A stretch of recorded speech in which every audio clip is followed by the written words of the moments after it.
Amateur Traveler is in its 20th year now, but can you imagine if I had people on the show who had never been to the destination, but had just read about it or seen a movie about it? That wouldn't make any sense at all, and you wouldn't listen. We all know how important it is to receive advice from people who know a destination to get the most authentic local experience. And a great option for experiencing this is Explore Worldwide and their authentic small group adventures, led by local tour leaders, perfect for solo travelers who want to meet like minded people with a desire for adventure. I'm often an independent traveler, but two of my last three trips were with small group tours because they organize everything and it's a lot easier. If you want to recreate the tour I did to Malta, they have a Malta and Gozo Discovery Tour. I'm intrigued by one of their tours called A Taste of Sicily. The company again is Explore Worldwide, and visit exploreworldwide.com to learn more. And thanks to Explore Worldwide for sponsoring this episode of Amateur Traveler. The nights are long, the days are short, and the weather is chilly to downright cold, depending on where you are. It's a good time to slip into a Quince iconic Mongolian cashmere sweaters, which start at only $50. You can treat yourself to everyday luxury at an affordable price with Quince. If you really want to dive into luxury, you can check out their leather handbags, washable silk shirts, and European linen sheet sets. Whatever you're looking for at Quince, all the prices are 50 to 80% less than similar brands, and they do that by partnering directly with top factories and cutting out the middleman. They only work with factories that use safe, ethical, and responsible manufacturing processes. And of course, they use premium fabrics and finishes for that luxury feel in every piece. But you've already heard me rave about my Quince travel pants. Treat yourself this winter without the luxury price tag. Go to quince.com/traveler for 365-day returns plus free shipping on your order. That's QUINCE.com/traveler to get free shipping and 365-day returns. Quince.com/traveler. And thanks to Quince for sponsoring this episode of Amateur Traveler. Got my bags packed, I'm on a roll. I'm heading out there and I'm ready to go. I'm looking real good in my passport photo. Oh, no. Amateur Traveler, episode 553. Today, the Amateur Traveler talks about fjords and glaciers, hikes, salmon, and bears as we go to the Kenai Peninsula in Alaska. I know that I should be heading home, but maybe not today. Welcome to the Amateur Traveler. I'm your host, Chris Christensen. Without any further ado, let's talk about Alaska.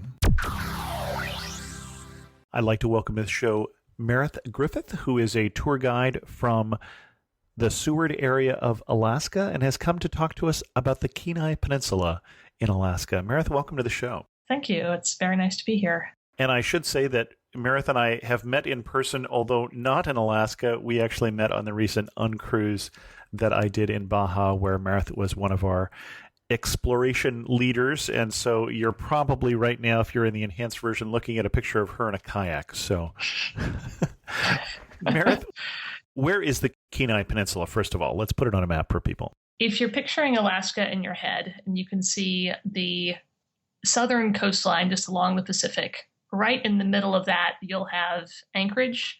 And if you go straight down from Anchorage, you will reach the Kenai Peninsula. It's this sort of funny-shaped peninsula right there in the North Pacific, a lot of coastline.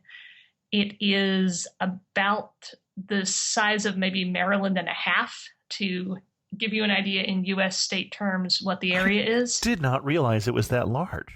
But yeah, if you look of it on a map in Alaska, it looks tiny, but Alaska is huge. Right. Takes a little bit to put it in perspective. So it's big enough that there's a lot of variety and different things you can see and do there, but also small enough that you can get to all of the various locations you would want to go with reasonable driving times, which, in exploring an area of Alaska, you really have to just pick one spot to focus on for most trips, because it is just so massive, and many of the places in Alaska are very difficult, expensive, or time-consuming to get to and from. Well, and you mentioned driving time, and we're just south of Anchorage, so I'm assuming we're flying into Anchorage, and then you're recommending a driving trip to see the rest of the peninsula. Yes, Anchorage is where you'd fly into. You can get to a few locations using public transportation. Seward, particularly, is accessible by the bus and the train. But if you were to go anywhere other than Seward and maybe Homer, I would recommend a rental car or possibly an RV if anyone is open to driving a giant bus around some slightly dodgy roads. Many people do it. I'm not sure I'd quite like driving one of those things myself, but it's very doable in cars. It's on the road system, which, if you're familiar with Alaska and the Inside Passage, many destinations in Alaska are actually not. You can't drive there. Right. And why should someone go to the Kenai Peninsula? There's a lot to see, and it's very easy to do sort of a self-directed trip in the Kenai because there's roads and because you can travel by car. And many people's conception of a trip to Alaska is you're going to go to the Inside Passage or you're going to go to Denali, or you go and do a cruise and then you fly up to Denali, which are both excellent destinations. But if you're trying to do an independent trip where you're setting the itinerary, you're just not just on a boat or on a bus that somebody else is driving, there can be real logistical hurdles to trying to plan a trip independently in either one of those places. Whereas with the Kenai Peninsula, it's a lot more amenable to, I want to say, more independent-minded travelers. Okay. Plus, you'll be getting to see many of the same things that are up in Denali that are down in the Inside Passage. We have the bears, we have the glaciers, we have the rainforest, the brilliant hikes. It's all just a little bit easier to get to. You don't have the great big mountain. We don't have Denali. However, many people that go to Denali don't Never even see it from Denali. the park. Yes. True. You may have better chances of seeing it from Anchorage, actually, than you do going up to the national park itself. Oh, really? Wow. Yeah. It's visible from Anchorage. You'll need somebody to point it out because it does not appear to be the tallest mountain that you see from town because it's much further away than some of the shorter, closer ones, but you can see it from Anchorage many days of the year. I did not know that. Excellent. And what kind of itinerary would you recommend for us? So I would recommend going to one or both of the sort of larger towns in the Kenai, either Seward or Homer, and then picking 2 to 3 of the other towns or places that I'll mention.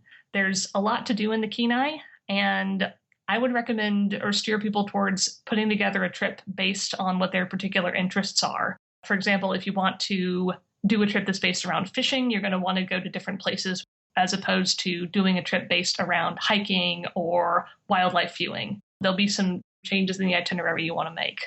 Okay, excellent. And you started us with Seward or Homer, Seward being one of the few cities in the U.S. named after a former Secretary of State, and Homer one of the few named after a Simpson character.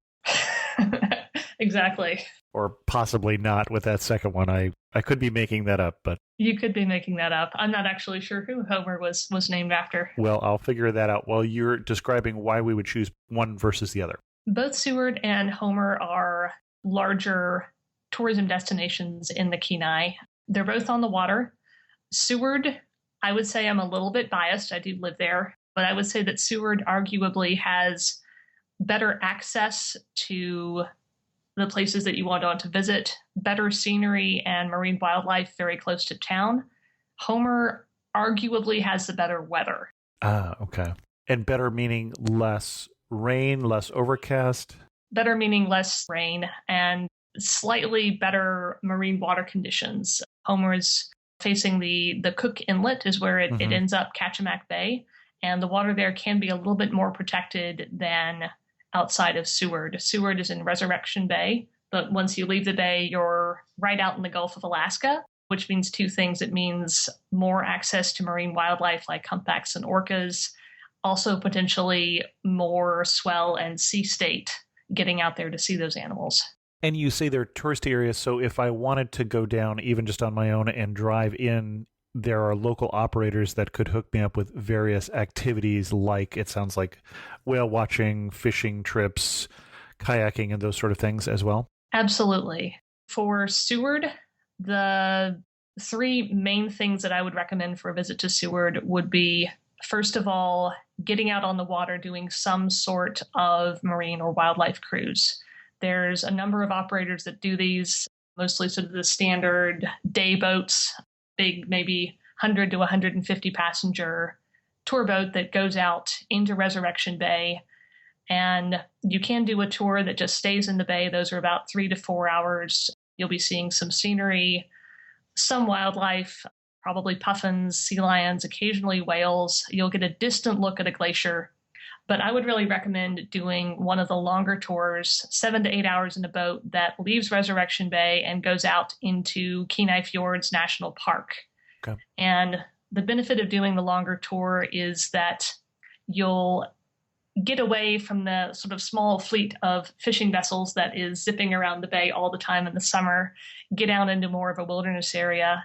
And the things that you'll see when you leave the park boundary is higher chances of whales, more time with them if you do spot whales, and also getting up to the Tidewater glaciers over in Ayalik and Northwestern Bays. Ayalik Glacier in particular is a massive, massive calving glacier. It's about a mile from one end to the other, calves pretty regularly. And for my money, seeing a Tidewater glacier in Alaska is one of the things that you really must do if you come up to the state. They're amazing. So many people have heard about glaciers just in the context of news reports and climate change. Sure. But I think that most people don't really get an understanding of what a glacier is and how active they can be until you get out and see one in person and just hear it at work and see the ice calving off. And these tours from Seward is really a great way to get out there in the bay and see exactly that. Now, the glacier obviously going to be there any time of year that we go. For a boat tour like this and seeing whales, I'm guessing that that's going to be better sometimes of year than others. I guess we can talk a little bit about seasons in Alaska and when to go. Mm-hmm. So right now, my yard in Seward has about 5 feet of snow. And we are recording this, just so people know, in the second week of March 2017. So some of us had a nice, lovely, warm spring day today, not so much in Alaska yet. The tourism season in Alaska is May through the end of September. May and June tend to be the driest months, especially on the coast. May, you'll still have a lot of snow in some of the higher elevations, anywhere over maybe 800 feet. There's a chance of some of the snow from the winter not really melting off yet. Mm-hmm. This is also the most daylight. The solstice is in June, so that's when in the Kenai you'll have about 18, 20 hours of daylight, 4 to 6 hours where it might get dim, but it never really gets dark. Okay. Some people really enjoy this. Other people spend that whole time they're up there complaining that they can't sleep. Some people's bodies just adjust better or worse to that. Now, I'm guessing any hotel I stay in is going to have great big, thick blackout curtains as a matter of course. Yeah. There's definitely blinds. And again, some people adjust better than others. Sure, yeah. Part of it is just, it's hard to tell yourself to take a break from being a tourist when it's 9 o'clock and it's still, you can still walk around and see things. May and June are also hands down the worst months for insects. So you've got daylight, You've got dry weather, you are going to be wearing a lot of sunscreen and bug spray. The bugs can get pretty bad, but in the coast, they're not generally as bad as they would be in the interior. Mm-hmm. July, you can start getting some rain. The hours of daylight start to even out a little bit. August and September is when things kind of change. On the coast, you can get a lot of rain. May is one of Alaska's driest months. August and September are some of the wettest. So the rain shows up, the mosquitoes all drown, and the salmon and the bears begin to be a little bit more present. Most salmon runs, if you're looking to fish for salmon or see the spawning or seeing bears going after that fish, August and September, maybe a little bit into the beginning of October for some sites, are the times to come to see that. But you will be doing all of your salmon fishing and bear viewing and everything else in your rain gear. It's going to pour. Okay. So there's trade-offs is really what I'm hearing. Do you have a favorite month? I think May is one of the undiscovered secrets in Alaska tourism. I would definitely encourage visitors, especially first-time visitors to the state, come up in May. It's a beautiful month. There's a lot of daylight. There's a lot of sun. it's just a very easy time to experience and fall in love with Alaska. It is a little bit harder to fall in love with Alaska if you come in September and it rains the whole time you're there. Okay. And then going back to Seward in terms of whale watching, that is a very seasonal thing. But is it in Seward, or are you looking during the summer months at local populations of orca and things like that? So the whale watching season in Alaska is that the whales are there longer than the tourists are. We have gray whales that are showing up in Seward now. We'll have humpbacks and orcas through the end of August, the beginning of September. So whatever month you go out to see whales, they're going to be there. Okay. Humpbacks out of Seward are pretty much a guarantee. Orcas can be hit or miss. There's just fewer of them, and the resident orca pods in the Seward area have a bigger range. So the day you're out visiting them in Seward, they might be over in Homer and vice versa. They just move around a lot. That's a big range. Okay. Yeah. Excellent. Anything else we want to talk about in Seward? Let's focus in on that for a second. Absolutely. Seward is home to a really lovely aquarium. And I do want to put a little caveat here. I actually worked with them. I was an intern for that aquarium. The first time I ever came up to Alaska was to work for them. It's a small facility, but the great thing about the aquarium there is that it focuses entirely on local fish and invertebrates and mammals and birds. So you can walk in there. They have an open air exhibit with puffins. It's probably the closest anyone can come to a puffin. They're adorable birds. It's a great place to take photos of them. They have a touch tank there where you can check out anemones and sea urchins, see some of the animals that have come right out of the bay outside. And they also have larger animals. They have seals there as well as sea lions. And in addition to the animals that are housed there permanently, they also run a marine mammal rehabilitation program where they take in seals that have been orphaned, try to get them healthy, fatten them up, and then release them back out into the wild. And in addition to visiting the aquarium and just seeing the aquarium itself, the Sea Life Center also runs what they call encounter tours, which are basically going back into the exhibits with one of the staff there, one of the animal keepers, and feeding and hanging out with some of the animals in the collection. They run this for octopus, for the aviary, which includes the puffins, and then for their harbor seals. And the tours are about $70 a person, but for being able to get up close with a wild animal in that sort of setting, they're, I think, an amazing thing to do. Most of the time, you'll get to be feeding the animal that you're interacting with and see some of the training, see some of the ways that these keepers help make a life in captivity really entertaining for the animals that they're taking care of. Excellent. Other things to do in Seward? Hiking is very accessible from town. There's two main hiking areas right around Seward I want to talk about. The first is up by Exit Glacier. It's about 8 miles north of town. There is a shuttle bus that runs out there for people that don't have access to a car. And the main feature out there is Exit Glacier itself. It's a tongue of the Harding ice field that comes down. It's not a tidewater glacier, so it terminates on land. You can walk up reasonably close to the ice, get a good look at what that glacier is doing. And also for this particular glacier, how quickly it's been receding and what sorts of plants and life is sort of coming in to colonize the area as the glacier has been drawing further and further back.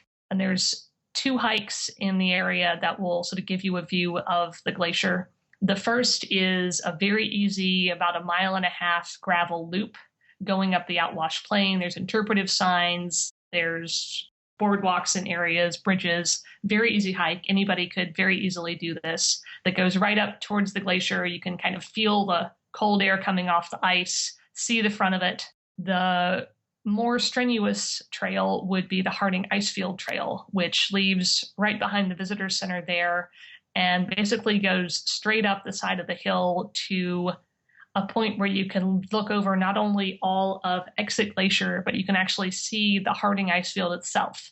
The Harding Icefield is this big mass of ice that is the source for just about all of the glaciers in the entire Kenai Peninsula. It's massive. It's well over 100 miles in length and about 30 miles wide. And you can see across this from a viewpoint at the end of this trail. you will tax your body getting up there. It is about 3.5 miles one way, and it is quite steep. It's a pretty well-maintained trail, but it is kind of like being on a stair stepper for 2 hours with the benefit of a view. It's pretty steep. Okay. But I don't want to put people off trying the trail, because even if you don't go all the way to the viewpoint where you can see the ice field, once you get above tree line, which in Seward happens at around 600 or 800 feet of elevation, you get really phenomenal views of Exit Glacier and then looking back down the outwash plain towards Seward. So early spring, that's a good place to look for wildflowers throughout the summer. There will be snow up there if you go early up in the year, and snow can stay on the trail until the end of July or early August some years. It's kind of interesting to see. Yeah, it can be 70 degrees, you're hiking in t-shirts, and you're hiking through snow. Excellent. Any other things to do in Seward?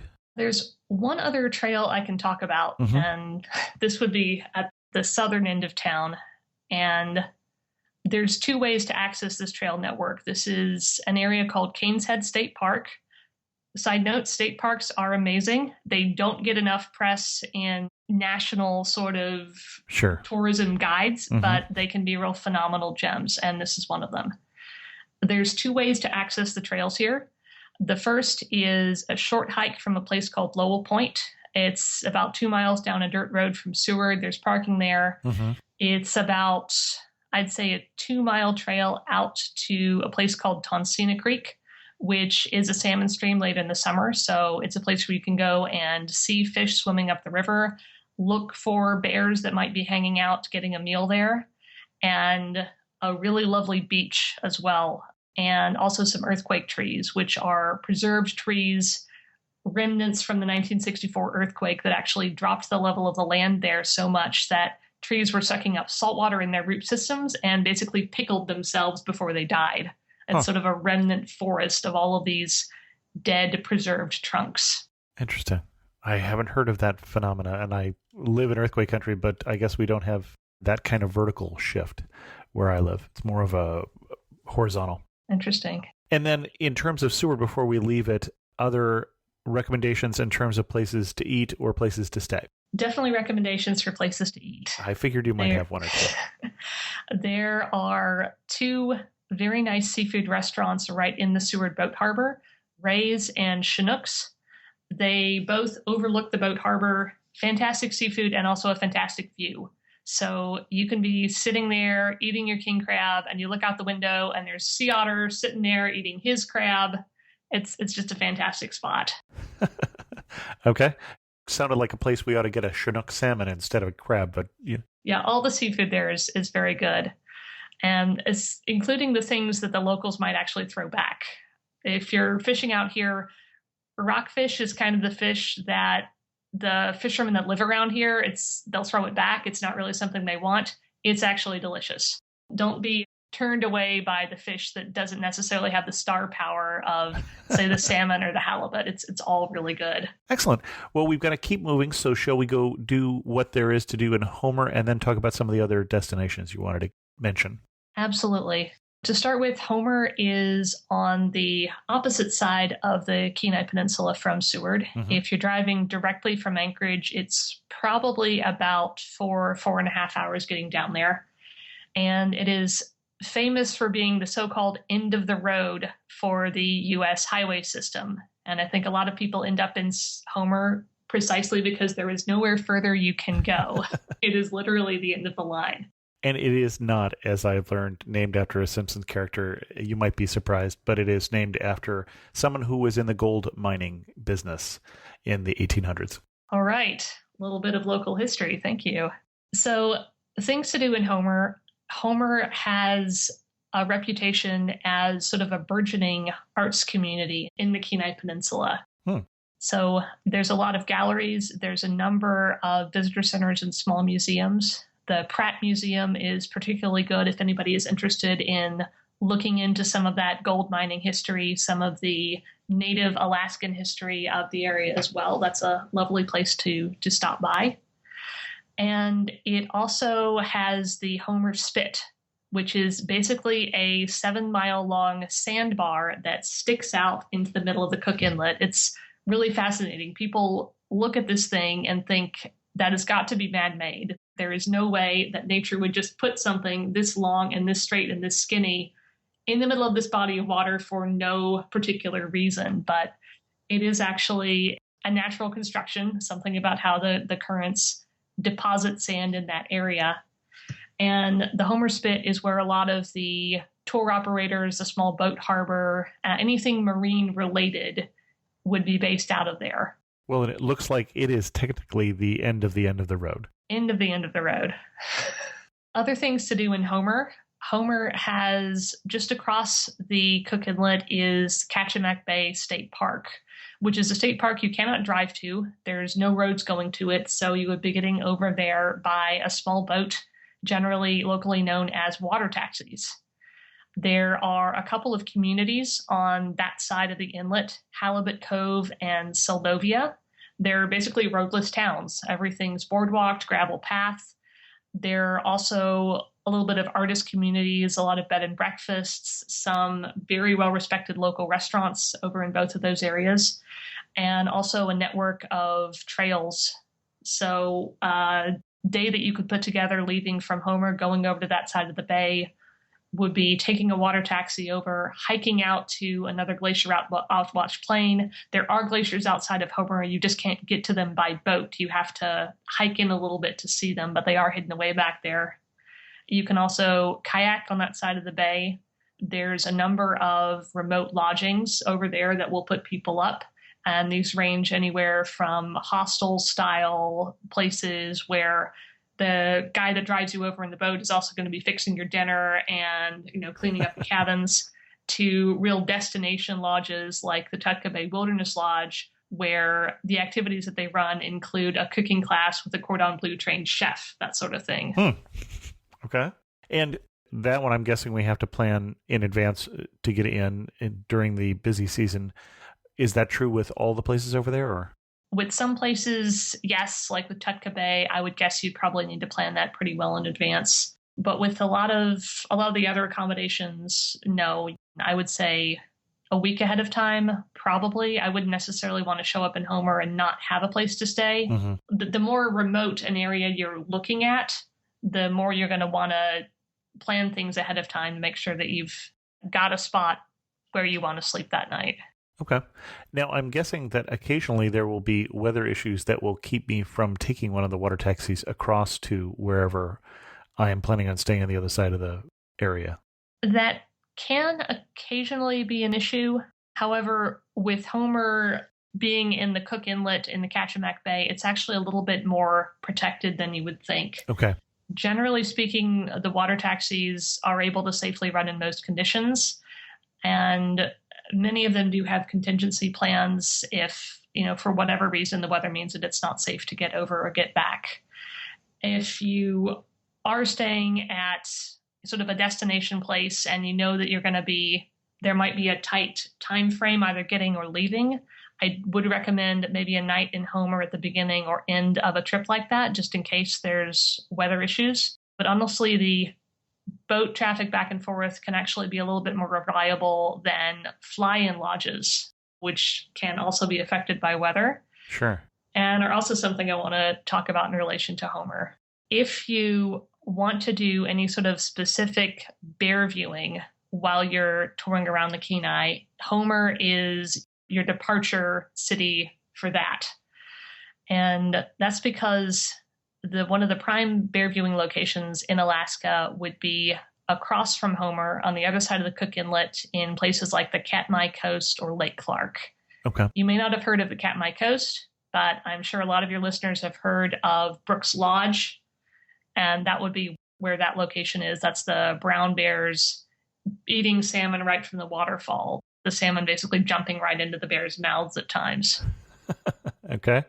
So these are definitely on the pricier end. Even looking at flying out to Katmai for a day, not even spending the night, that's going to run you about $600 to $700 on the cheap end. That would be about 2 hours flying over on a small plane, getting to the location, spending 3 to 6 hours with the bears. This is sort of intense photography would be the best way to describe these experiences. This is for folks that really want to spend a lot of time sitting in a blind, watching these animals, maybe in the rain while they're doing it, but the photographic opportunities are really key. And a lot of these specific bear viewing tours out of Homer are kind of put together with the serious photographer in mind. Okay. Interesting. And of course, it's nice to go when the salmon are running because it's easier to see the bears and they're well fed. Yeah. The peak season for many of these places is during the salmon run. Later in the summer into the fall. Yeah, later in the summer, August, September. Talk with the outfit that you want to go with if this is something that you want to do, because this is one of those things where if you're serious about seeing bears, you need to plan your entire trip around that trip out to see the bears. They're very popular. They book up in advance, and there's certain windows that are much better than others. For many of these bear viewing locations, there's a peak of activity in late May, early June, where the bears are out eating grasses because the fish aren't in yet. They actually graze on sedge, and these meadows can be pretty easy to see them in. There's sort of a lull in July. The bears are no longer in the meadows as much, but the salmon aren't really in yet. And then things pick back up again as soon as the fish come in. And I am quickly Googling sedge. What is... You've caught me there. You more of a biologist than I am there. Well, it's just a kind of grass. Okay. Any grass that growing on wet ground. Okay, got it. Okay. I got you now. Excellent. Anything else we want to do in Homer before we talk about some other places? You mentioned you're starting to move off of Homer into the Katmai National Park, for instance, and preserve. Other places we want to get to in the area? That's probably a good summing up of the highlights in Homer. And then other highlights on the Kenai. So for other destinations in the Kenai, there's about 3 places that I would recommend people consider, again, based on what their particular interests are. And that would be Cooper Landing, if you're interested in freshwater fishing or a float trip, seeing the scenery from a big inflatable raft. That would be the town of Hope, if you're looking for a really charming mining community. Hope also has some good hiking and is also home to sort of the other end of our river trip. Hope has the 6 Mile Creek, which is neither a creek, also not 6 miles long. I'm not sure how it got that name, but a relic of the gold mining past. And it is one of the most ferocious rivers to be commercially guided anywhere in the world. Oh, really? This is the rafting trip for adrenaline junkies. You want to come to Hope and you want to run this river. What class rapids are we talking about here? 5, class 5 plus. Gosh. Okay, all right. If you do this trip, they put you in dry suits and they have everybody do a swim test before they will even let you get in the boat. It's pretty serious. Yeah, well, class 5 is some danger involved, and anything above that is, yeah, you're on your own. So, interesting. And then you said it's a mining town, an old mining town, or are they still mining there? There's not any large-scale active mines in Hope that I'm aware of. Okay. There is some recreational mining going on. But around the turn of the century, Hope was actually a larger town than Seward. It was home to about 3,000 people. Today, about 150 on a good day. So a lot of the old mining structures are still around. There's a really nice local museum. There's a lovely cafe there, the Seaview Cafe. And it's just a really charming town and one of those places that you can walk around and think that you could easily be 80, 100 years in the past. All of that stuff is still there. It's just got a lot more moss growing on it these days. Okay. Another reason to go to Hope is there is a trail out to a place called Gull Rock. It's about 5 miles all the way out to the rock, but that trail is going right along the side of the Cook Inlet, so there's views over the bay. And it is one of the places in Alaska where I've actually seen beluga whales from land right down the trail. I heard them breathing before I even saw them and was running off into the woods to try and figure out where this noise was coming from. And there were a pod of beluga whales right down there at the base of the trail. We've talked about going to see the beluga whales. If people are interested in that, check out the episode we did on Churchill, Manitoba, which has a large population of beluga whales, and hear about swimming with them, which is quite the story. So Oh, that sounds fantastic. Now, when we were in Seward, you mentioned a couple great hikes. Are there other favorite hikes of yours further afield in the peninsula? There's quite a few. And this is where having a rental car can be really valuable because a lot of these hikes, there's no public transportation to the trailhead. But the Kenai has a lot of lakes in the area, and many of the if you want to do hiking in Kenai, it's kind of like lake bagging. There's trails going up to lakes all over the place.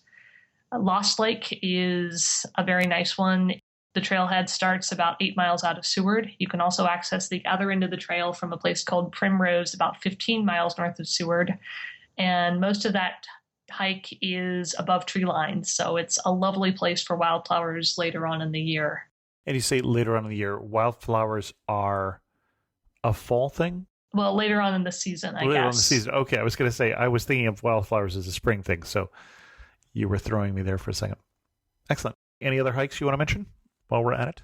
Well, moving on to another destination that I might recommend people consider, there's some nice hikes around the town of Girdwood. Now, Girdwood is a little bit more of a resort town than any of the other places I've mentioned. It's home to Alaska's only resort-style ski resort, which is Alyeska. And the resort is also open in the summer for summer tourism and everything that goes along with that. And one of the benefits to visiting Girdwood is that the ski gondola system still runs in the summer. So it's a very quick and easy way to get up above tree line. I think the gondola goes up to about 2,000 feet. So you're well up in the tundra, well in the alpine area, and you have a great view back over the Turnagain Arm. So it's scenery and an entirely different plant community than what you'd see with the trails that start from the road system or from around sea level. And the access to it is really easy. You just pay to get on the gondola. It'll take you straight up.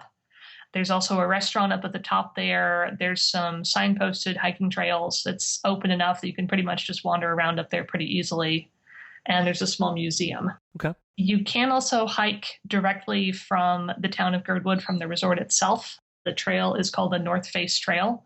It's very well maintained, definitely a workout. You're going up about 1,500 feet over the course of a couple of miles.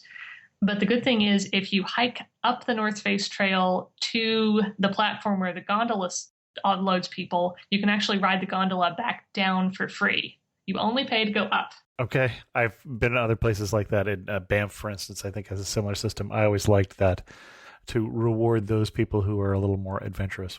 Another good trail in the Girdwood area is the Winter Creek Trail. This is very, very popular. It starts right behind the Alyeska Hotel, and it's about a 2-mile walk, reasonably level, pretty well maintained, over to a hand tram that goes over the Winter Creek Gorge. Now, one thing you need to understand about Alaska is the lawyers have not gotten here yet. The winters are too cold. Is that the problem? Maybe so. It's fine with me. Keep them away. The hand tram looks like something that was left over from a mine. I'm not sure if that's where it came from, but it's basically this little bucket attached to some airplane cable on this little hand-powered crank. And there's a little cage attached to it that looks like it came out of an elevator back when they had elevator guys, right. Opening and closing the doors and pressing the buttons for you. Just this little wire cage. And you can pull yourself across the gorge in this little wire cage to the other side. The trail continues from there. Wait. Okay. When you say pull yourself across the gorge, how high up am I in this little contraption? It's like 60 or 80 feet. Okay. I don't like looking down. It's high not enough for that. Not for people who have a fear of heights, and not for lawyers. We won't allow them to come to this. Okay. All right. Yeah. So most people hike down to the hand tram. They go across, they take their pictures, and then take the hand tram back to the original side and then hike back up. And the good way to do that is if you get to the hand tram and decide, this is not for me, you just take pictures of other people going over in the hand tram and you hike back up. Okay. I like that idea. Okay. Interesting. Most of the things that we have described really are outdoors, wildlife, or adventure travel related. I'm guessing if that's not what you're looking for, you're in the wrong place if you come to Kenai or maybe even Alaska. In a sense, that's probably true. You can see a lot of Alaska without leaving the confines of a cruise ship or a bus. Sure. There's also ways to basically pay tour operators to make your Alaskan experience as gourmet and as easy and as high thread count sheet as possible. But for most people, that's not necessarily the best way to see Alaska. Sure. If people have any sort of mobility issue or want to see the wildlife and the scenery without necessarily hiking or, getting on water taxis, those would be people that maybe steer towards the Inside Passage, towards a trip like the one that you took with Uncruise, I believe it was last year, 2 years ago. 2 years ago, I think, except that one involved a lot of hiking, bushwhacking, and sea kayaking. So I think possibly you'd go on the bigger boat with the pool instead of the Uncruise, which, frankly, was a better match for what I was looking for. There's definitely ways to see Alaska if you're not into hiking or adventure travel, but so much of Alaska is geared around wilderness and hiking and getting out there into the wild. Be prepared for those sorts of experiences if you come up here, because that's really what a trip to Alaska is all about. For people who have just seen Alaska on the National Geographic Channel, what is going to surprise them about the Kenai Peninsula? Oh, quite a lot. The program that features Jewel Kilcher's family. I don't know, Alaska's Last Frontier or something. You might need to Google this. Yeah. It's actually shot outside of Homer. The folks live on a road. So a lot of how Alaska is portrayed in reality TV, there's a lot that's exaggerated, but there's actually a lot that really isn't. You can wake up in the morning and there's a moose, grazing outside next to your rental car. And you're wondering, well, how am I going to go anywhere? This part of an Alaska visit is about. It's a place where nature is really setting the itinerary a lot of the time. More like, we haven't talked about mooses. Where am I more likely to see a moose? Likeliest place to see a moose is actually driving over to Homer. There's mountains on the Kenai side of the peninsula. You get into an area called the Kenai Flats on the other side of Cooper Landing. So there's a pretty long stretch of wildlife refuge, and it's possible to see moose right there from the highway, just grazing, doing their thing. Excellent. Anything else we want to cover in terms of destinations before we get into more of the wrap-up questions? I guess I really only just touched on Cooper Landing, which is a town sort of midway between Seward and Homer. And if you're looking to do any sort of freshwater fishing in the Kenai, Cooper Landing is the place to go. There's the Kenai River, the Russian River. These are world-famous sport fishing destinations, and there are a ton of companies with excellent guides to take you out in those boats, check out the area, and get some fish. If you're not interested in fishing, there's also float trips that leave from there, which are a little bit more scenery-oriented, and those float trips are also great places to see wildlife. If you go in the latter half of the season, July, August, September, you'll probably be seeing fish in the river with you. You'll definitely be seeing bald eagles everywhere going after those fish. And there's also possibility of seeing bears in the river as well. I know bald eagles at one point were in danger of extinction based on my experience in southeastern Alaska. That is no longer the case. It was actually never the case in Alaska. They were endangered in the lower 48, but the populations in Alaska have always been pretty robust. You didn't have the DDT runoff that we did. Sure, that makes sense. Here's a tough one. You're standing in the prettiest spot in the Kenai Peninsula. Where are you standing? What are you looking at? I am standing on a hillside overlooking the Patterson Glacier out in the middle of the Kenai Fjords National Park. I'm looking down at the glacier and the lake it calves into, and I am eating the wild blueberries that grow on the top of that hill. Excellent. The blueberries being a nice touch there, too. I like that idea. Besides yourself, one local you really wish everybody could meet. Oh, boy. And Mareth would get my vote for that, by the way. So that's why I wanted her to name somebody else. So I would probably say Dan Seavey. Okay. Some people may know him as the grandfather of the reigning Iditarod champion Dallas Seavey, The Iditarod is actually going on as we speak. Oh, this late in the season. I didn't realize that. Huh. Yeah, they run it in March. Hmm. But Dan Seavey moved to Seward in the 50s, right before the earthquake. He was a school teacher. He mushed dogs. He is the patriarch of this very famous mushing family in Alaska. And he's also a really wonderful historian. And if you do not have the pleasure of actually meeting him in person, he has written a book about his experience called The First Great Race. The Iditarod is sometimes known as the last great race. Well, Dan Seavey was one of the people that ran the Iditarod the first year that the race was run, and that those experiences are covered in that book. I would highly recommend it to anyone interested in Alaska history or the Iditarod and dog mushing. Fabulous book. Interesting. And we talked more about the Iditarod in an episode we did, I think it was last year, about some remote destinations in Alaska, including Nome. So listen to that episode if you want more about Iditarod history. What should people remember to take with them besides their bug spray? Bug spray is a good one. Rain jackets would be the other thing that really needs to be on everybody's packing list. No matter what time of year I'm going. No matter what time of year. Okay. May can be dry, but it can rain any time of the year. And if you're out on boats or fishing or going out on water taxis, you're going to want something for the spray. Okay. It's just a wet part of the country, I guess. Last three questions. One thing that makes you laugh and say only in the Kenai Peninsula. So later on in the summer, when we get a lot of rain, the drainage ditches on the highway start to overflow, and you can have salmon running upstream to spawn in the drainage ditches next to the highway. I don't know where else in the world you would have that. Finish this thought. You can really tell you're in the Kenai Peninsula when what? When you're sitting on your porch after dinner, broad daylight, and you look at your watch and realize it's 10:30 at night. And if you had to summarize the Kenai Peninsula in just 3 words, what 3 words would you use? Lush, epic, and alive. Excellent. Our guest again has been Mareth Griffith.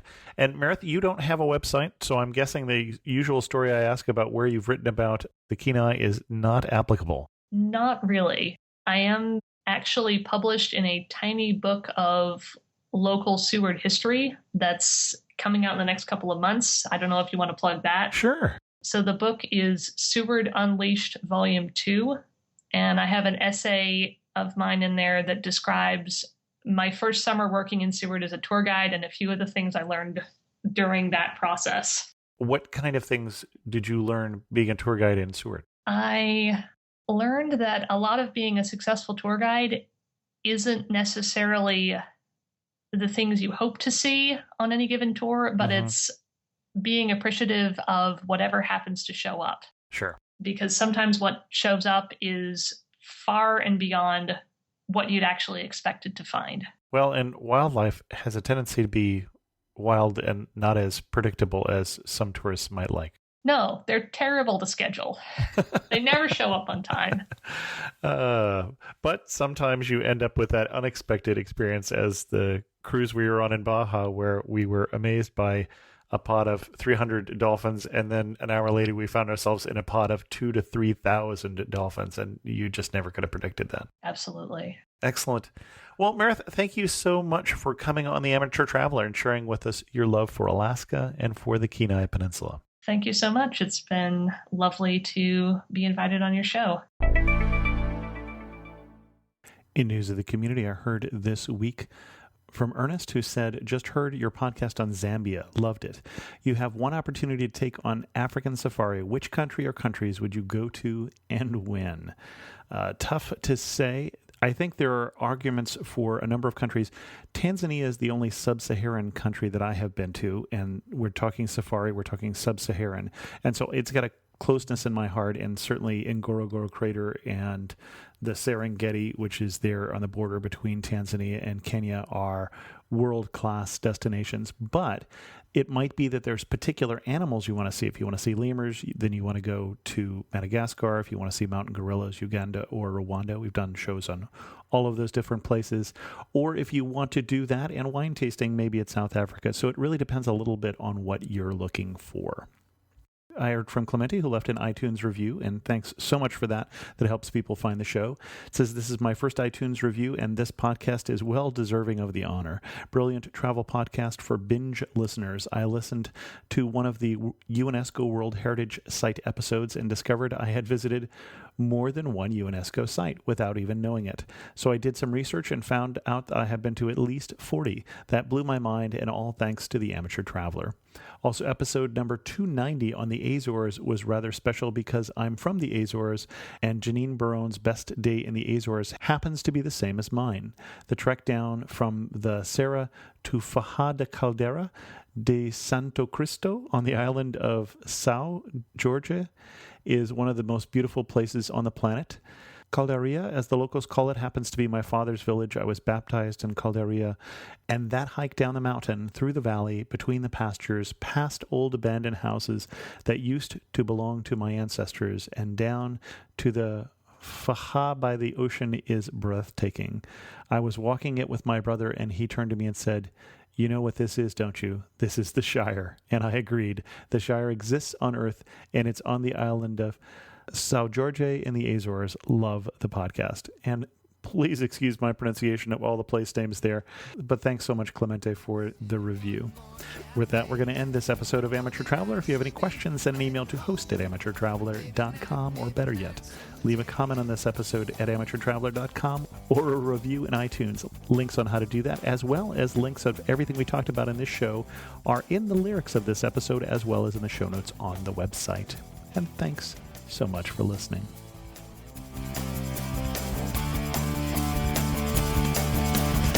I got to see one more cathedral. I got to sit in one more cafe.